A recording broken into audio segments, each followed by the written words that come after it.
Talk, the sports show that talks about sports and other topics relatable to sports fans. Harrisburger is off this week. Joining me today is Sean McLean. How's it going? How's All right, so we're gonna jump right in. Today was the NBA trade deadline came and went 2 hours ago, and it looks like Victor Oladipo is on the move again. He was traded from the Pacers to the Rockets in the James Harden deal, and now he's heading over to Miami. So looks like some big moves going on over there. So the Rockets add another first rounder, which they are right now. They have the third worst. Well, they're tied for the second worst record in the league. So they're just stocking those draft picks and trying to. Well, hey man, that's how you rebuild. You need picks in order to rebuild, especially first round picks. That's the majority of where your talent's going to come from. There aren't too many like second rounders that wind up making it big. So if you're going to rebuild, you need that first round pick in order to have something happen. Yeah, it seems to be going the way of the Boston Celtics. With the Boston Celtics, like they pretty much had so many first rounders, and now if you look at their roster, it's like pretty much 80% of it's like former first rounders. So they're trying to build some strength through the draft, and then Rajon Rondo puts on his wrestling heel uniform, going to the Clippers in a deal. So so now he goes from winning a championship with the Lakers, and now he's going to try to do the same thing with the Clippers. Well, that's nice. Don't have to change your address. No, have been to file different taxes or anything. Right. The scenery over there is I'm sure the sight lines and everything, he'll be able to work with that. And then Orlando went fire selling. They sold off three of their players. And Lorenzo Ball stays put. There was talk about him going possibly to the Knicks or just a different destination, but he ended up not getting traded. I gotta say, I heard about him possibly going to the Knicks as a New Yorker, and with how the Knicks are doing this season, thank God. We definitely. I don't think the Knicks need that circus right now that you get with him, in the media and whatnot. They just need to focus on what they're doing to continue. What's probably their best season in 10, 12 years. Yeah, I would have been okay with the move, but the problem with deals like that, personalities like that, and then with him being so young and so like highly drafted, that what are you giving up, and how much of the depth is going to be taken away from the team while adding a superstar like that? So I'm okay with it not happening either, but you got to get talent to give talent. It's true. Like the last time the Knicks were good, I don't even think they were really good. Like the notable was Jeremy Lin. Well, the insanity. Yeah, I mean, I'd go. Did they even make the playoffs that year? Yeah, when they won the when they won the division, I think was the best. Like when they were there, like when they were pretty good. Like pretty formidable. Lost to the Pacers in the second round. That was the last time. Jeremy Lin, I think they just went on a run. I don't think they ended up getting the playoffs that one.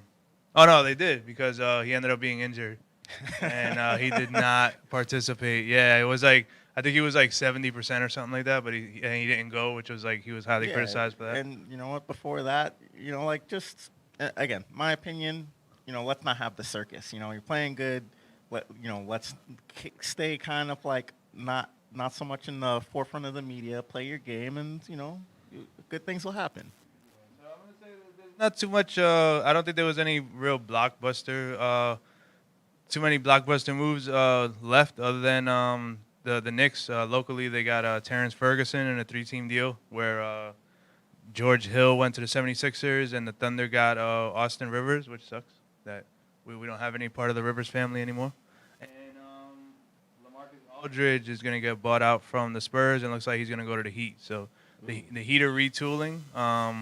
They had a really bad start to the season, but now they are trying to catch up and trying to get back to the NBA Finals.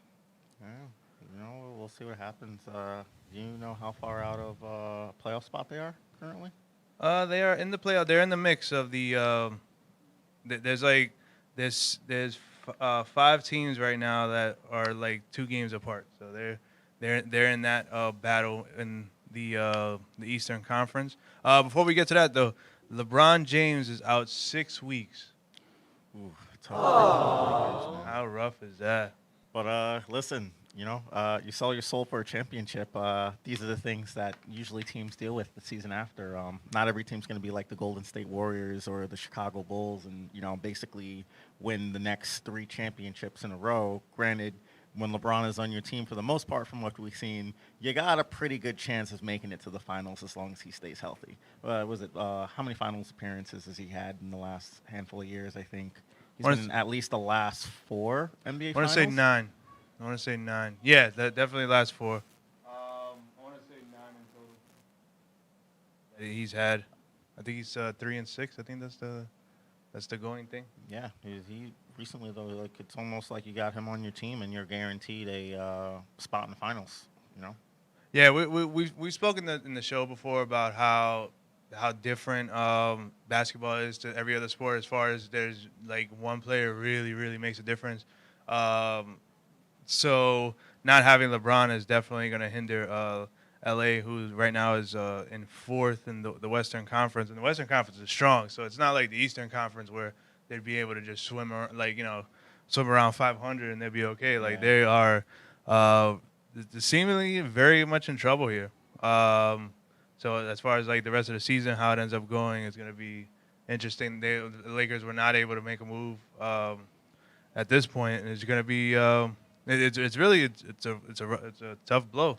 It is, but again, like I don't think no one's on the hot seat. I think this season after what they did last season, like you come off of winning a championship, you're okay to kind of mess up the season afterwards because you did basically what you were paid to do the season before. Yeah. So I don't think anyone in Laker Town's hurting right now. They were back on top. Technically, they're still on top because there hasn't been a champion crowned this year. So until that end of this season happens and you have a new champion, I'm sure fans in LA are just sitting pretty happy right now.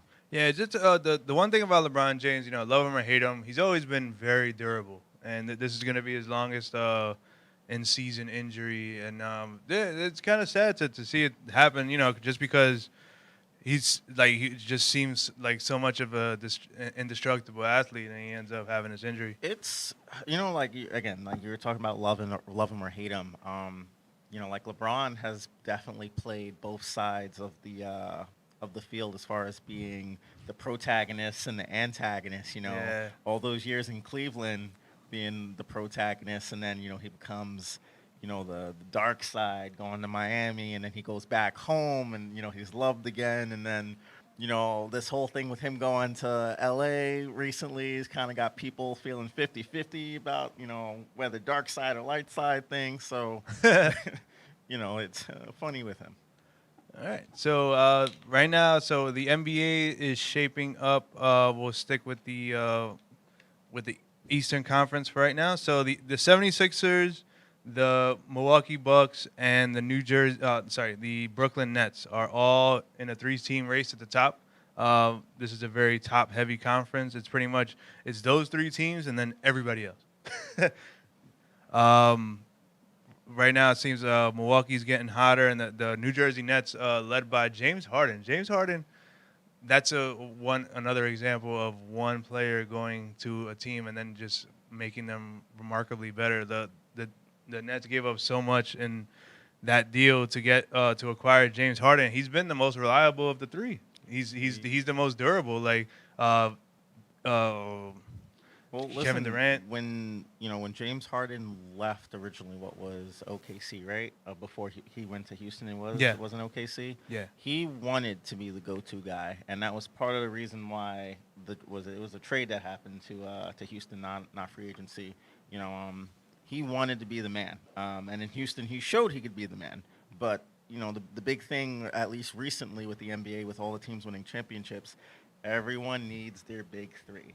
Yeah. And even the Nets, when the Nets moved to Brooklyn, the Nets had their big three with Garnett, Pierce, and who was the other guy part of their big three? They attempted. They attempted, but their big three is a little bit older and out of shape compared to who was there. But the guys who they have now with Harden and Kevin Durant and Kyrie Irving, that's a fierce group out there, man. And They went on that run in the West Coast where they were just demolishing teams. I think they're back on the West Coast. I know they were out there the other night playing. I think it was Portland. Yeah.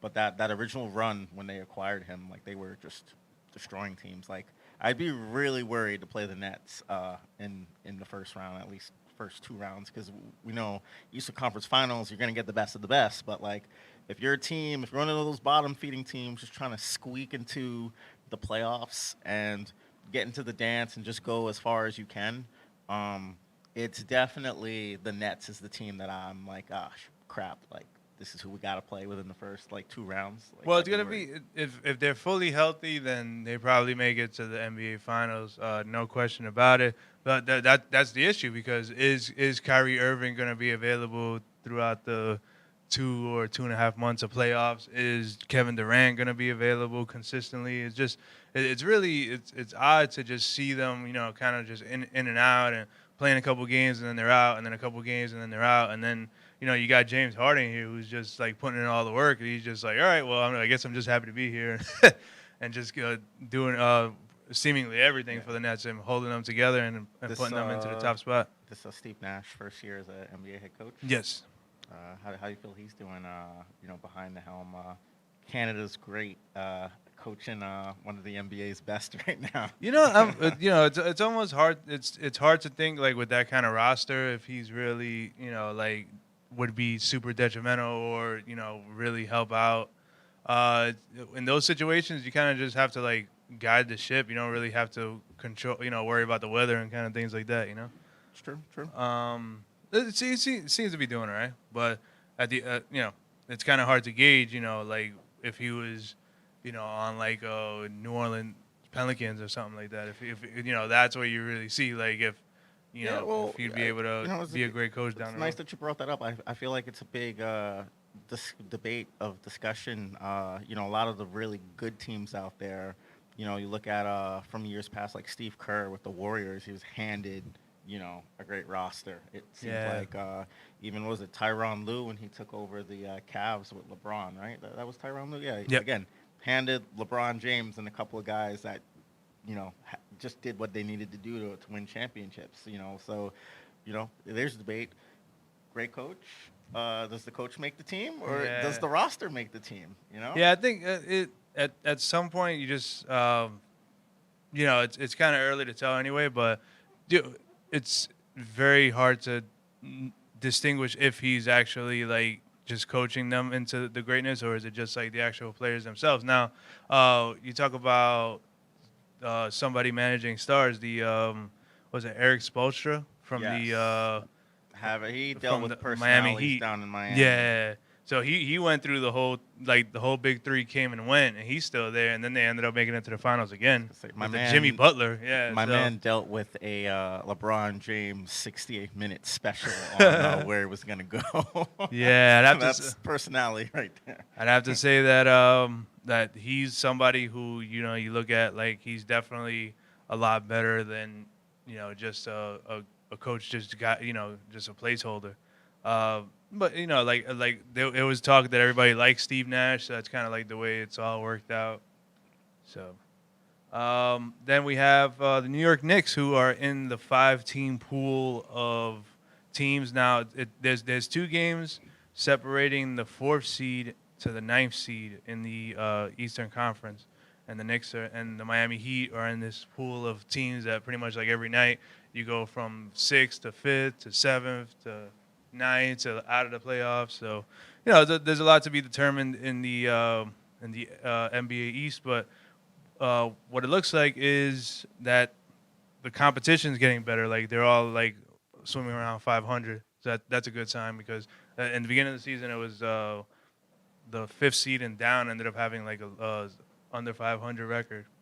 Oh man. So they're working it out. So then the powerful Western Conference in the NBA, the Utah Jazz are still leading the NBA. This is like they've been leading for like the past 6 weeks. I am so surprised about that. Like the last Jazz team that was, great, great. We could go back to John Stockton and Karl Malone, right? Yeah. Like playing the Chicago Bulls in the NBA Finals.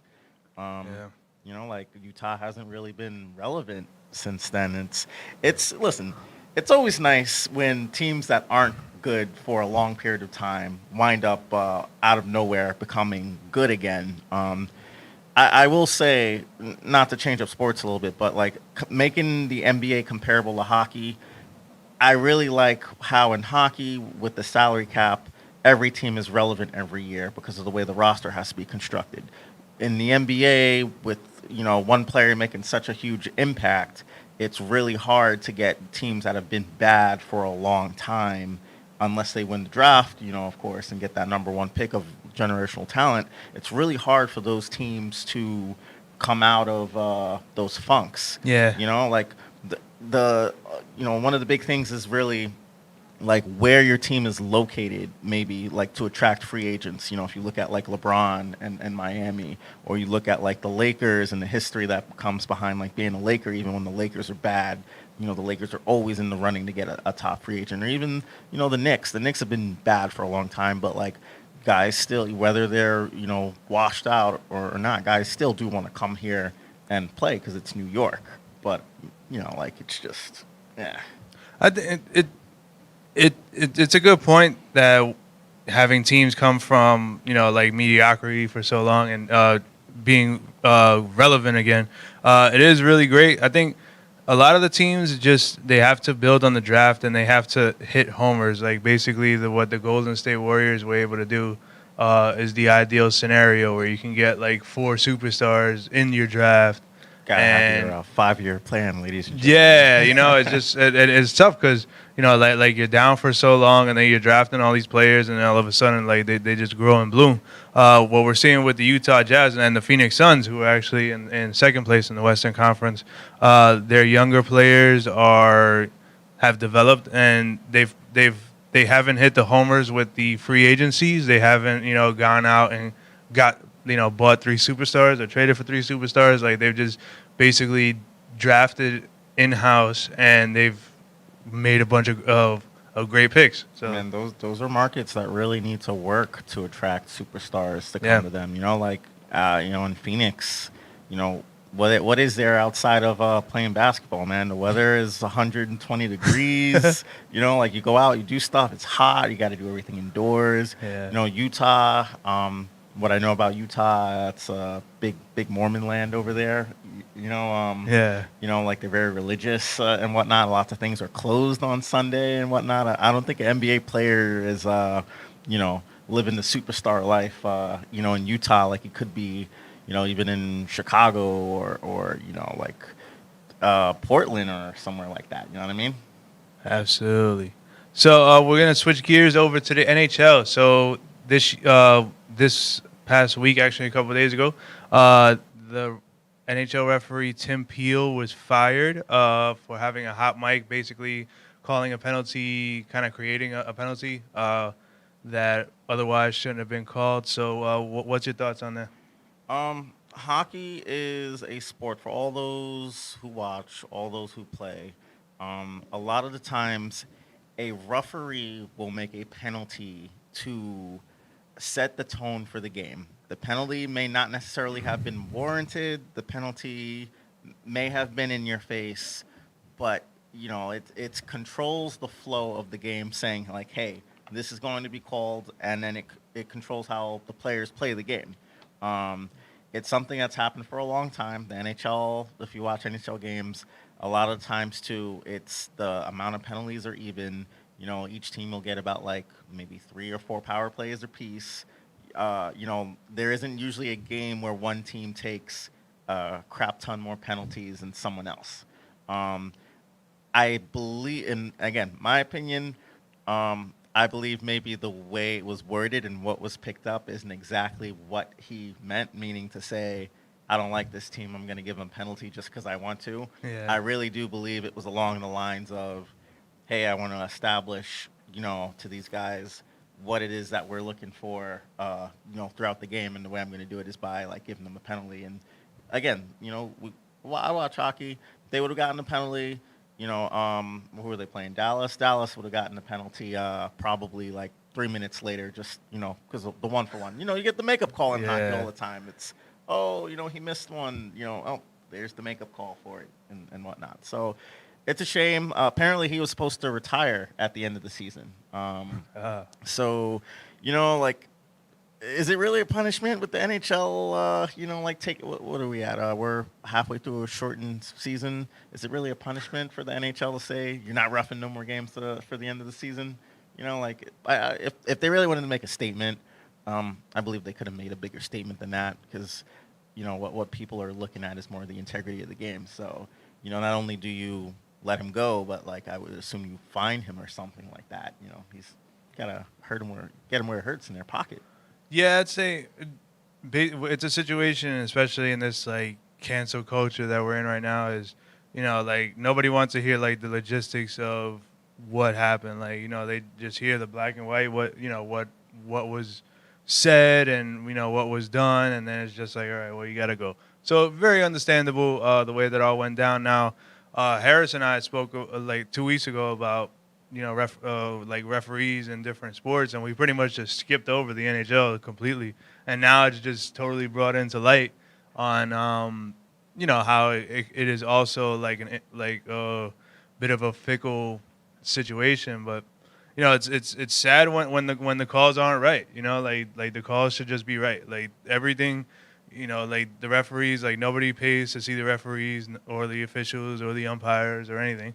Like it should just call it the way it is, and that's it. It's true, but you got to remember, like I've refed, like kids games, adult league games, on the side and whatnot, and like you're seeing these guys, they are getting paid, but you got to remember, like hockey comes at you quick, man.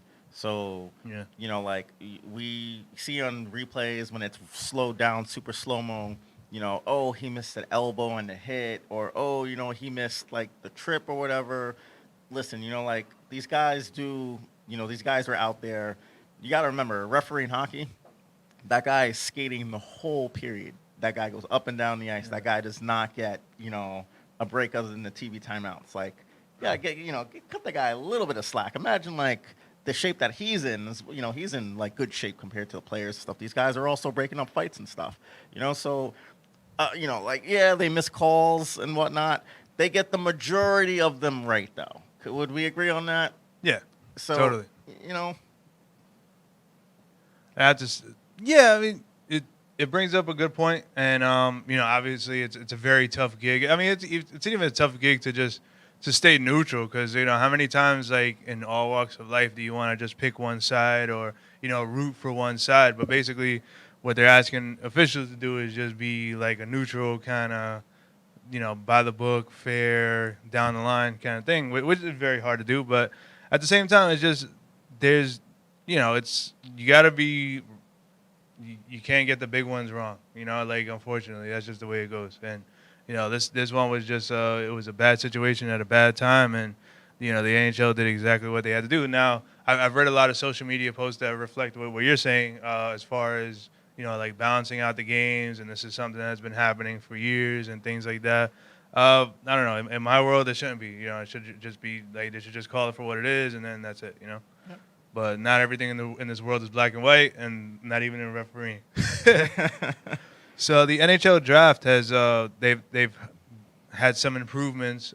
They've announced this past week where I think it's like the top two teams or top three teams are the only ones that can get the first round pick, and no teams can jump up more than 10 spots. This is after the New York Rangers pretty much jumped up like what would have been 13 slots in order to get the number one pick, or the actual number like the original draft pick was slated as the 13th worst out of 31 teams, and which they ended up having another draft, and then the New York Rangers, who were a playoff team, ended up benefiting and getting the first round pick. So don't just blame this on the Rangers. We got to go back to those Edmonton teams. Yeah. McDavid, Yakupov, Hall, Nugent Hopkins, like a handful of number one picks year after year after year. And look, no championships, no cups, not even a Western Conference Finals appearance. They're still trying to figure things out. But with that being said, I feel a little bit in between about this. I kind of like the idea of like someone with very slim chances who is in the Stanley Cup Finals, getting a number one pick and possibly just being that much more dominant than they were the season before. Like it doesn't happen at all in any sports. But I think the percentages on it were like we're talking decimal points Yeah. and whatnot. With the new rules, I believe you're only able to move up 10 spots now. Yep. You said so it's cool. It means that basically, the bottom 10 are your only teams that have chances of getting number one pick. If you go expand that, bottom 13, bottom 14 have your chances of getting at least a top three pick and whatnot. But, it's hockey. It's just one of those sports where the one player can make such a big difference. But even if you do get that player, that doesn't necessarily mean cups. In example being your Connor McDavid's, your Sidney Crosby didn't exactly win a cup his first year with the Penguins. They were still bad, I believe, for another 2 years before things started to turn around. Um, so, but again, a number one pick will totally turn a franchise around and whatnot. From my take on the whole thing is I love this because it's protecting the lower teams. Like a lot of the teams, like you were saying about small market and things like that. Like these are the opportunities that smaller markets, like if they're on the bottom consistently enough, then they'll be able to get like the draft picks, and they'll be able to start building winners. And it protects those teams, and it protects the ones that are just consistently bad year after year. I mean, like let's face it, nobody's trying to be awful every year, because even if it helps, like the franchise itself get the higher pick, like the people who are in the positions, the coaches, the managers, the general managers and things like that. Like there's no guarantee that they're gonna be having a job the following year. So it's not like not everybody's like tanking or trying to be bad. So it's the rules are in place so that like a team like the New York Rangers, who pretty much had like a couple weapons and a couple of stars on the team, doesn't add on another one while also making the playoffs. Like It's true. even though like it benefited my Let's team, but it wasn't exactly the right way to go Yeah, about it when you have so many other bottom feeding teams there. yeah, you can also say like, how long did it take Lafayette to get a point this year, though? Like Yeah. he number one pick, and he supposedly is a generational talent. Like he's, I think for a long time he had just as many points as one of the Islander goalies. I think it was. Yeah. Yeah. That was the meme that was all over the internet. Is that I think he had as many points as Varlamov off the Islanders for like Yeah. a good month into the season. It took him about like 2 weeks before he even got his first goal, and now like he's come around. He's gotten better, but again, that's supposed to be your generational talent.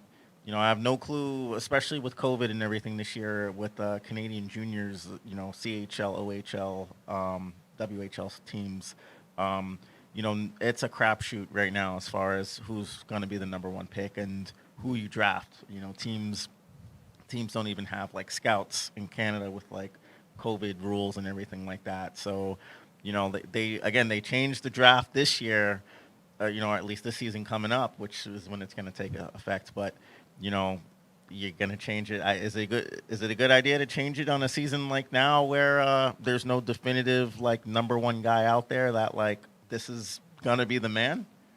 Well, it's I think it's more about just the draft itself and not the specific players in the draft. I think like what you were mentioning about like what Edmonton, like they swung and missed on all these on these on half of their higher draft picks, but at the same time, like they were in the position to select other like impact players and things like that. Whether you do or not, that's the crapshoot that every team is going to have, no matter where you're slotted at.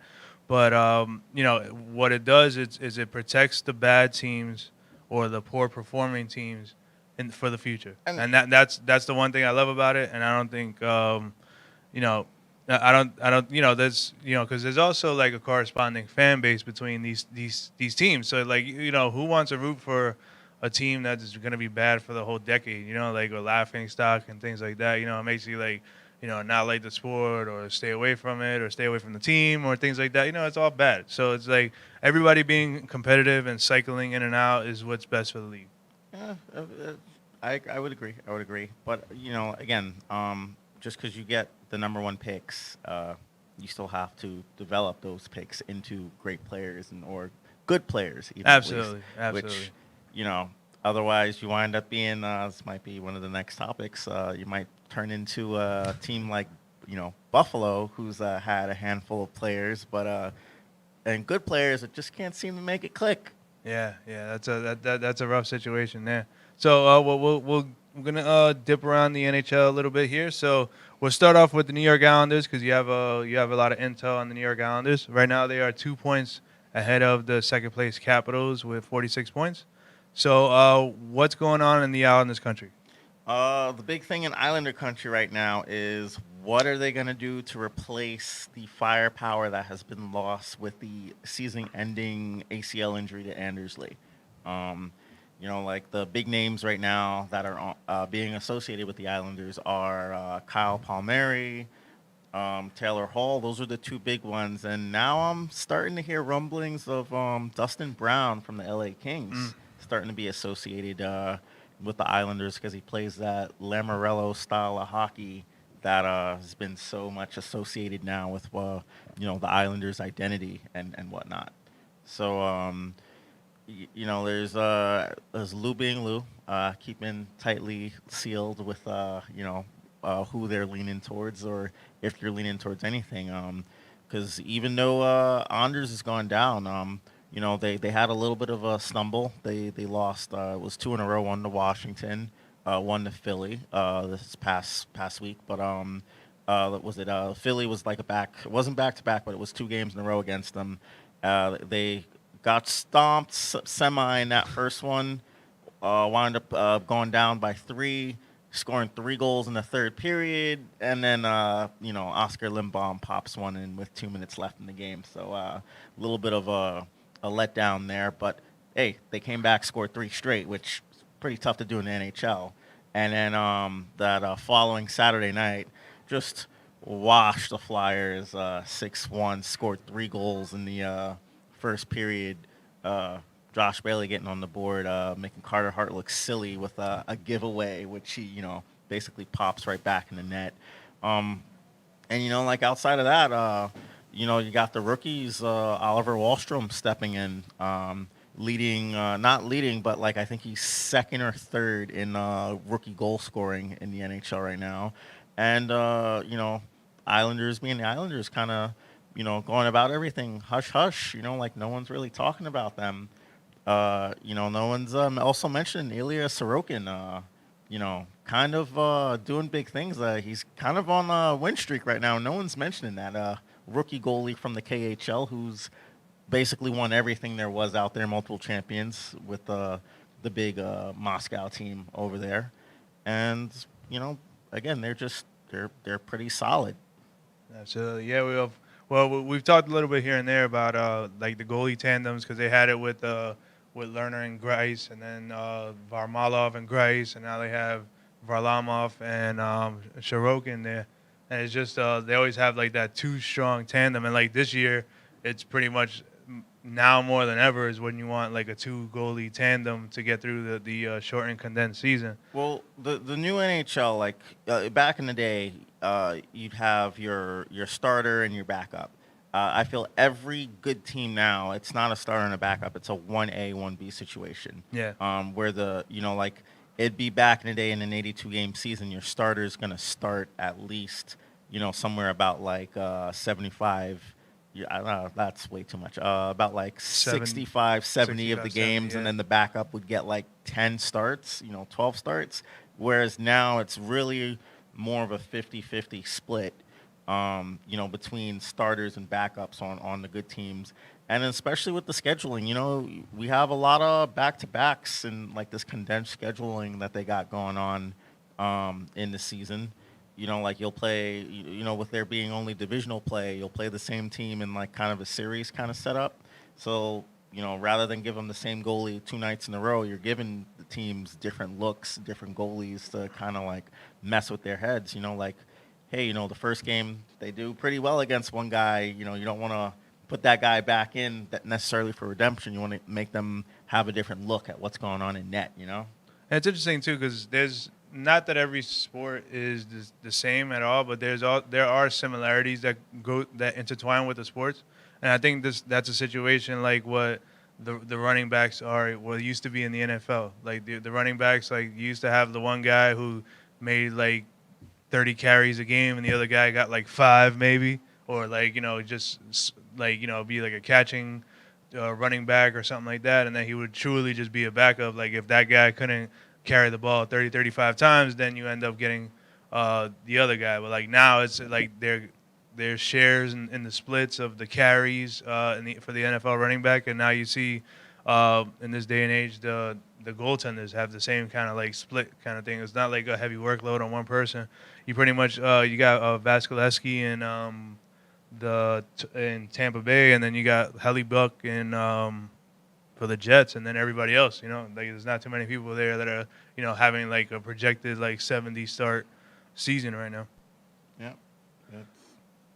Listen, goaltending in the NHL is probably the position that has evolved the most within like the last decade of the game. The game's gone away from the clutching and grabbing era before that last like major lockout. But the goalies, like again, we're seeing more of that 1A 1B thing, and the Islanders have done it for the past several seasons. And it's worked out great for them. Especially again when you got Mitch Korn, I guess being the goalie magician back there too, it definitely helps things out. So we'll stick with the Hellebuck and the Jets. Right now, they are in a three-way tie with Toronto, the Oilers, and the Oilers, along with the Jets. So this was a situation where Toronto was just head and shoulders above everybody, but now it looks like they have a little bit of a goalie controversy between Frederick Anderson and the back from injury Jack Campbell. So they're going through, they're going through it there while these other teams catch up. The Oilers, a lot of teams picked them. A lot of people picked them to be outright winners of this division, and it looks like they're on their way. Well, Toronto, a lot of people have started to take Toronto seriously after that 3-game segment they had over Edmonton, where they held, I think it was Draisaitl a point or two, and they held McDavid off the scoreboard, and it was like 2 shutouts out of the 3 games. It's great. Great for them. Leafs fans are definitely like, yes, this is the year, but I'm not quite buying it yet. I got to see a little bit more stuff from them in that North Division. That North Division is just so weird this year. Like I feel like it's all goals, no defense. Well, yeah, and then you're facing each other 10 times. I mean, in the course of facing the same opponent 10 times, there's going to be teams that win, teams that lose. Probably the greater amount is just going to be like 6-4 wins or 5-5 splits, between the 10 games. It's kind of the same thing happening, in Ottawa. Ottawa, they had that the new guy, I forget his name. He had his NHL debut. Oh, Gustafsson. Yeah, he gets a win. I think they had and then he got hurt within one of his next games. They popped in another new goalie. Supposedly he got his first NHL win. Yeah. So just goalie issues all over the North Division right now. But I just feel. I think personally in that North Division, I think the stats, if you look at the top goal scorers and the top point getters, they're all coming out of that North Division. And I'm feeling that like the defense is a little bit shoddy in that division, and it's allowing guys to inflate their stats. Yeah, what's tough in this one too, with the trade deadline about 3 weeks away in the NHL, you have the situation where if the North acquires players, they're gonna have to wait 2 weeks for them to actually play, 14 days, which is just COVID. tough. It's just I think that's why like the Canucks, they've been like plucking the waiver wire of other Canadian teams. I think that's a part of the reason why, because you can't really well, where else are you going to get NHL players from? You can't get them from America because if you do, then it's gonna, it's Well, gonna take 2 weeks for them to come, and like 2 weeks is an eternity in this well, shortened season. that's the thing. You have to if all the Canadian teams right now, if you're gonna make a move, you cannot wait. The week of trade deadline. Yeah, You can't even wait the day of the trade deadline to see what's floating out there, so you can make your move because 2 weeks are gonna go by before you can even play this guy, and you might give up big pieces, which may help you win those games within those 2 weeks that you wind up losing. I think in this situation, you just you have to just bite the bullet and just wait until next year until you could actually go out and get better So, like yeah, I what you think need instead of like overselling for just band-aids. I think the moves need to happen like now. I think we're more than a quarter into the season. We're almost at the halfway point. If you're a general manager, you know what your team needs, and listen, just get on the phone, start making phone calls. So you got your guy for that last third of the season to make your runs and solidify top 2 seed for home ice advantage instead of a bottom 2 seed, bottom 4 seeds for playing on the road. I had to say at this point, you just like the Patrick Laine, Pierre-Luc Dubois trade between Columbus and the Winnipeg Jets earlier in the season. That was pretty much the benchmark because Pierre-Luc Dubois wasn't able to even join the team for another 2 weeks. He ended up being injured and took a little longer than that. But it's just how could you make a trade and then wait 2 weeks until with only like a month left in the season? It just doesn't make any sense. I just think that trade was a bad trade, and I think that trade was a bad trade more so just because, look, Patrick Laine does not play John Tortorella hockey. Yeah, Like if you're expecting Patrick Laine to go out there, block shots, and play hard-nosed defense and rough guys up in the corner and be hard to play against, that's not Patrick Laine's game. Patrick Laine's game is similar to Alexander Ovechkin on the power play. I'm going to stand here, I'm going to get the puck, and I'm just going to put it in the net. Yeah. Basically, it was just a situation where if you're not getting anything from Dubois at that point, then you pretty much like low risk, high reward. That's what it seemed like it was to me. Like if it works out, it's great. If not, then it doesn't really matter because you're gonna lose him anyway. Yeah. Well, the other thing note about that, I think Patrick Laine, I think this was a contract season for him where he's got one. Yeah. So listen, if he doesn't like it, he's not going to stay. And right now, it doesn't look like he's going to stay. All right. So next week we're gonna have a more of an extended talk of the MLB, but we have a couple minutes left in the show, so we're gonna talk a little bit of baseball.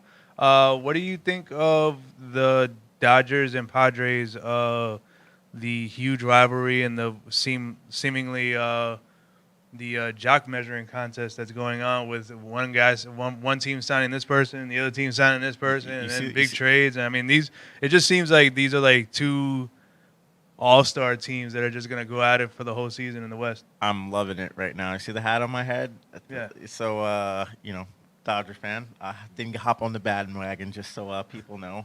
But I'm loving every second of this. I loved watching these two teams play each other in the playoffs. I thought it was great. Listen, they're going man for man. This is the new, from what it looks like, this is going to be the new Red Sox Yankees. But these two teams are going to be in the same state, closer to each other. This is great for the MLB.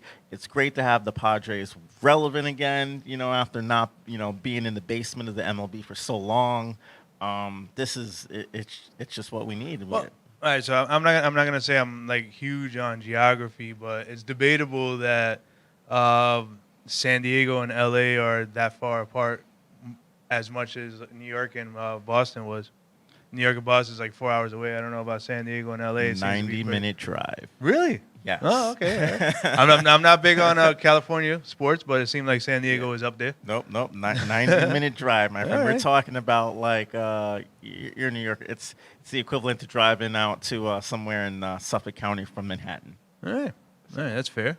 So just it pretty much just Cy Young winner signing after Cy Young winner, and just the beefed up lineups is just amazing. Now, is there any other team in that division that you feel like improved over this season? Not at this all. offseason? Not at all. It's the Padres and the Dodgers and everybody else. Yeah. It's It's top heavy. It's the AL East of old days, the AL East of like the early 2000s. It's how it was the Yankees and the Red Sox and everyone else. It's the Padres, the Dodgers, and everybody else. Yeah. So did you catch any of the Mets signings and wheelings and dealings? I haven't followed too closely with the Mets. I do know they did pick up what's his name, Francisco Lindor has Yep. been the big guy, and he's Carrasco, been who was a Cy Young Lindor's candidate. Yep. had a pretty good preseason from what I've seen with the bits and pieces. We could really be having another battle for New York this season. Those Subway Series games may be really fun, and you may want to go get your tickets now. Yeah. Because with COVID and everything, you don't want to miss this in person. Again, it's just looking like the Yankees and Mets games are going to be like great. Yeah, I wonder. I mean, it's a long time between now and then. I think right now the MLB is going to open up with 35% capacity, which is great because it's outdoors as opposed to being indoors. Did you hear about over in Texas? Yeah. Rangers got full capacity going on in Texas. Yeah. For My the game. mind's blown. Yeah. Can't believe they did that. So for anybody who hasn't heard, the Texas Rangers announced that they're going to open at full capacity for the beginning of the season. Yeah, it's pretty crazy. I'd have to doubt that enough Rangers fans are really thirsty to go watch the first game of 182 in these conditions. But I beg to we'll see differ. how it goes. I think they are, because remember now, the Ranger fans didn't get a taste of their brand new ballpark that they opened up last season and got to play the World Series in. So this is going to be the first time that Ranger fans will be able to see the Texas Rangers in their brand new home. Yeah. So, hey, it may help ticket sales, Yeah, that was. I mean, there's hardcore fans, and then there's just irresponsibility, and that's just crazy. But it's just that's the perception, in the different states. Like some states, are not taking this as seriously as others, and that's proof of it right there. Like how could you consciously have like thousands and thousands of people in this one concentrated area when it seems like that's how we've gotten to this point in the first place. Man, there's a lot going on in Texas right now. You got the Rangers having full capacity. You had a couple weeks ago, remember the snowstorm it wasn't even a snowstorm. It was like an inch of snow, which to us is like nothing. And practically the whole state shut down, and people lost water and stuff because the pipes weren't buried underneath the ground deep enough. So, Texas is a weird place. I love the barbecue, though. Texas barbecue is great.